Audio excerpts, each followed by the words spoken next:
Hey everybody, I'm Dan. Let's get right to it. Hope Force International is a Christian relief organization.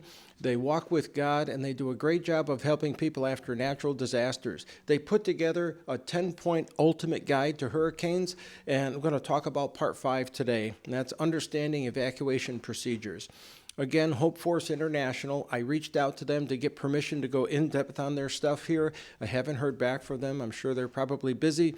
So we'll just give a whitewash of what they do. If you want more information, you can go ahead. We've got a link down below. You can click on it and check it out. You can contact the organization if you want to donate or if you want to get trained and put some time in as a relief worker. You can do that too. Apparently, they have projects all over the world. Of course, there are a lot of disasters out there. So, Part 5, Understanding Evacuation Procedures.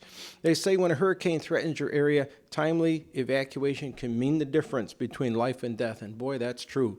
We were lucky last year. We didn't have any landfalling hurricanes in America here, in the continental United States, which was great. Unfortunately, Jamaica got nailed, and we don't know what's going to happen in this 2026 hurricane season that's coming up.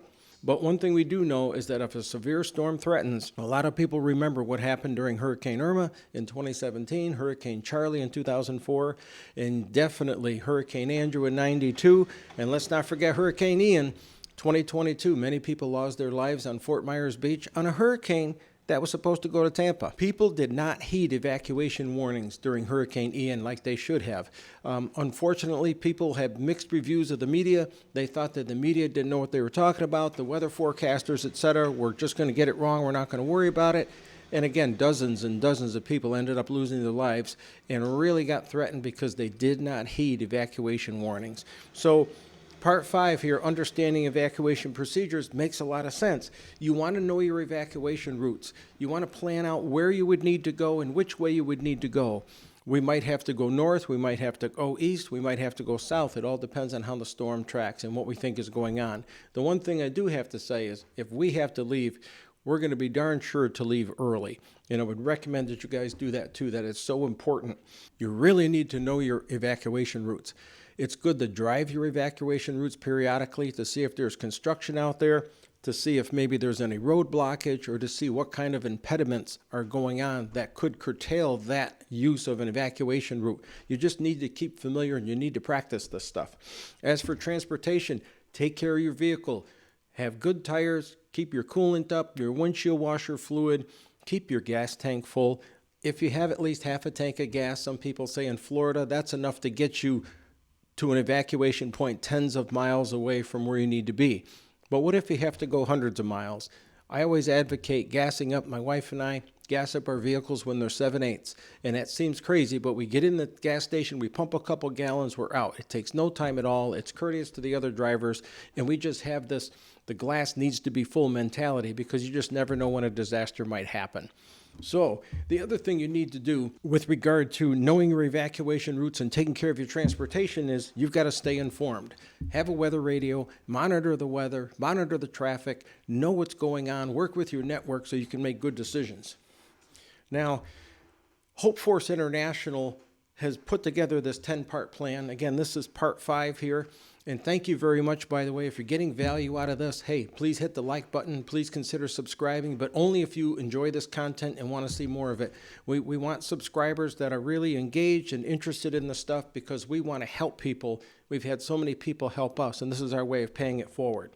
But with regard to Hope Force International, I think it's great that they have this plan out here, and we're taking the time to explain it to you guys and introduce it to you guys. Again, you can check the link down below, because maybe it might be a plan that makes sense to you and it might help. You might want to use something else, a hurricane plan from ready.gov. You might want to look into our hurricane plan. You might want to look into something from the Red Cross. Whatever floats your boat, whatever works, as long as you have a plan and have a plan to cope with emergencies as they come up and always maintain a readiness mindset, you're going to be great. Okay, I don't mean to get preachy here. Sometimes I get a little excited with this stuff. You definitely need to know your evacuation zone. Are you in a flood zone? Are you evacuation zone A, B, or C? And usually evacuation zones A or B are near the coast. You'll want to clear out earlier than later. You just don't want to get caught in traffic. Again, familiarizing yourself with evacuation routes, making sure your vehicle is prepared. And Assemble an emergency kit. Make sure you can take care of a flat tire in your car. Maybe you need a can or two of Fix-A-Flat. Maybe you need some road reflectors. You want a small first aid kit. You want jumper cables. You want some gloves. You need a hat. If you're in Florida or in a sunny climate, you've got to have clothes to protect your body. It could be raining, the wind could be blowing, it could be whatever, but in all likelihood, it's going to be very warm if you're in a southern climate. And you've got to take care of yourself and make sure you're taken care of on the road. And again, you want to stay informed. Keep your radio on, talk to people, monitor your phone if your cell network is still up. Plan for your pets. If you have to evacuate pets, you're going to need leashes, cages, food, medication, documentation. If you're finding that you have a last resort and you have to go to a shelter, what kind of options do they offer? Are they a pet-friendly shelter? Usually when you have pets, etc., you've got to bring your own supplies. And you want to bring at least a minimum of supplies if you're going to be sheltering there too. Now, what if you have special circumstances? If you use a walker or a wheelchair, an oxygen concentrator, that's the idea here. If you've got any special circumstances that require medication or laying down a certain way or using a wheelchair, walker, whatever, make sure you consider that if you're going to go to a shelter. Otherwise, you are going to be very uncomfortable and you might put the emergency workers in a very uncomfortable position. So you definitely want to think of that. Finally, what you want to do is practice your evacuation plan. As I mentioned before, drive your routes, check your emergency kit, make sure your battery is up on your vehicle. Come to think of it, we've got a battery going on 3 years here in Florida. We usually change them out every 3 years on our vehicles. So on my wife's car, we're going to have to get a new battery here before hurricane season. We just put a new battery in the van last year, so we're good to go. But practice your evacuation plan. Make sure you think about the stuff here.